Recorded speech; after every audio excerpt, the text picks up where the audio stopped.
Hi everyone. In this session I'd like to show you how to make a small travel size sketchbook like these.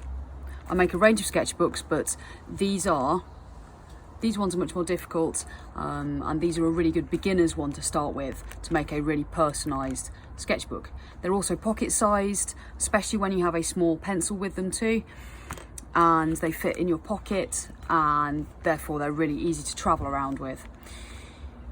I take them out on my short journeys, on my small journeys, so I can draw and see when I'm out and about. I'll try my best to only use items in these sessions that you can find around the house. And if you enjoy it and you want to explore the skills that I show you further, I will drop in from time to time information about equipment that you might want to take you further and take you to the next level. Whilst we're in isolation, I encourage you to learn alongside me and make one of these to record your thoughts and your quick sketches. It will also help your mental health, and it's a lovely, it could be daily thoughts, it could be whilst you're at home, or it could be whilst you're out for your daily exercise, maybe on a walk. You want to take this with you to quick sketch or write down your thoughts as you're walking. And either way, I will use mine in that way whilst we're in isolation, and you can keep updated with how my book is progressing. So here goes. This is the equipment that you need. You will need a pair of scissors, a sharp pencil and a ruler.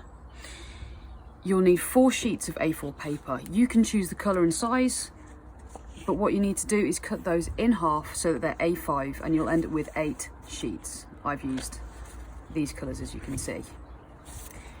You'll also need a thicker piece to make your cover with, and again you need to cut that to A5 size. You need a needle and thread, preferably thick thread, but if you don't have a thick thread you can always double up like so to make it thicker. Now if you want to take this to the next level, what professionals do is they use beeswax to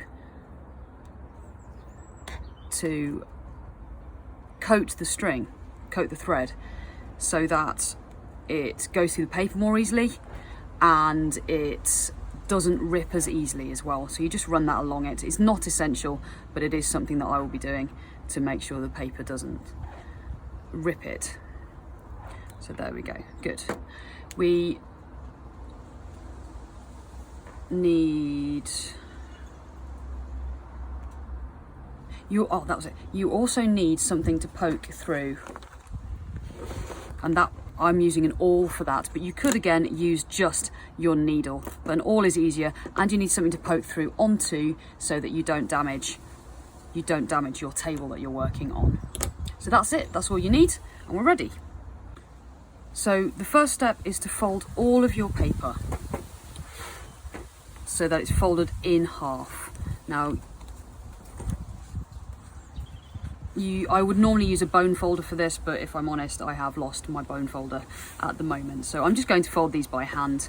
I use my nail as well, just to make sure that each sheet is nicely folded like so. You can fold several at a time if you'd like, and that will work absolutely fine. So make sure they're all folded.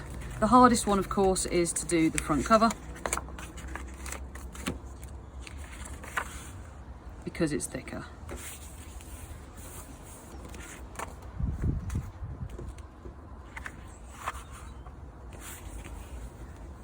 So just running my finger along there, just making sure it's a really nice tight fold. Now you'll notice as I do these, the inner ones stick out a little bit more. So if you want to, and you want it to be absolutely the best it could be, what you can do, once you've slotted them all together in the section, is you can use a guillotine. You can take the inside ones out and use a guillotine to just cut them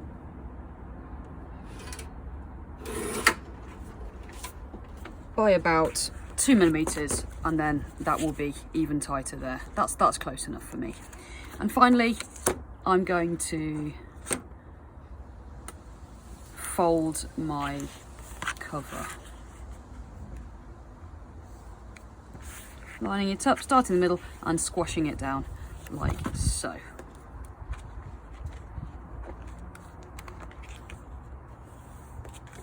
There we go. Of course you could make it any size that you wanted to, but I think this size is just right for us today. Next, I need to take the inside sheet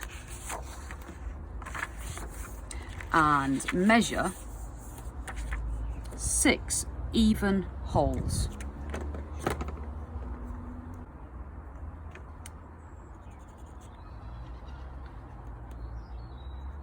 So I'm roughly measuring in 2 centimeters from the side, plus that little extra bit.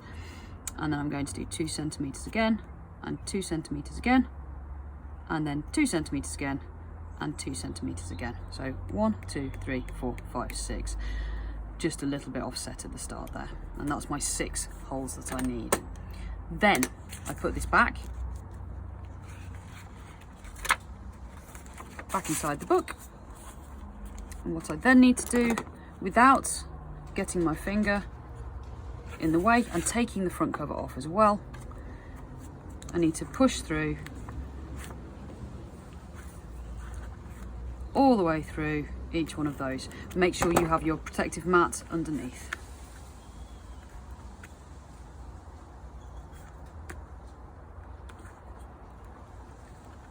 And that should have gone all the way through, and if it hasn't, just rework them so that and just give it a wiggle as you do it, so it definitely goes all the way through.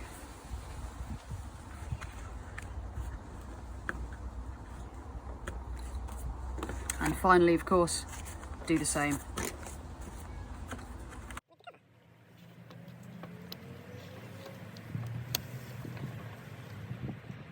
Being careful not to accidentally hurt yourself there.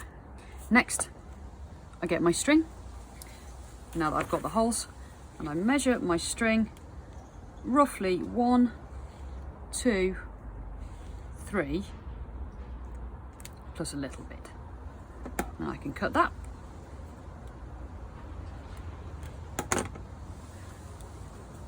Then I can thread my needle.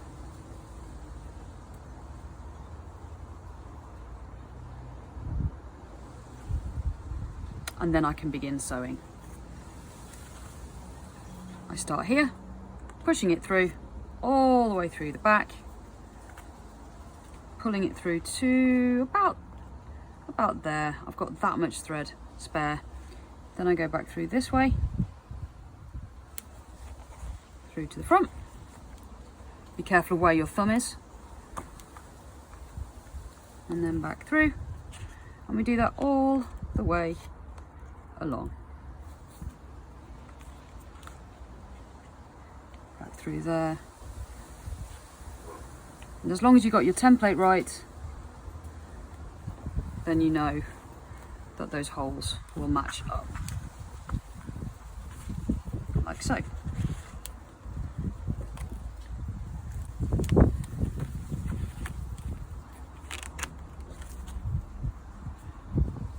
And then the final one there. I'll just give them a little tighten, like so. Then we go over the back and we repeat it the other way. So back through there. So it goes over the edge and round, back through there, like so. Be careful not to pull too hard because you can snap your string, and it's ever so annoying because you have to retie a knot or you have to use a new piece of string. So just being really careful that you're pulling it tight but not so tight that you snap that string or thread. Back through there, and we're nearly there, like so. Over the back like this, but you can see there's a loose thread there. We need to tighten those off. So I just need to pick at them just to get them really tight. Just picking at those like that, pulling them through, getting those nice and tight, and pulling both strings until I'm happy that they are tight on both sides. There we go. Now all I need to do is tie it off, like so, and then I'm going to do that again, like that. I'm just doing that double knot, keeping it really nice and tight, like that. And then all I then do is I just weave these down the middle. It's a bit fiddly, but it just gets those out of the way.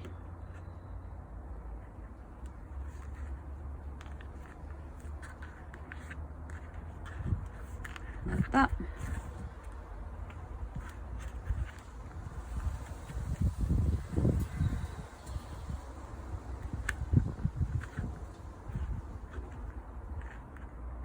Goes through there. Like so, and then I'm just going to cut them off there. Make sure you put the needle somewhere safe, and we're done.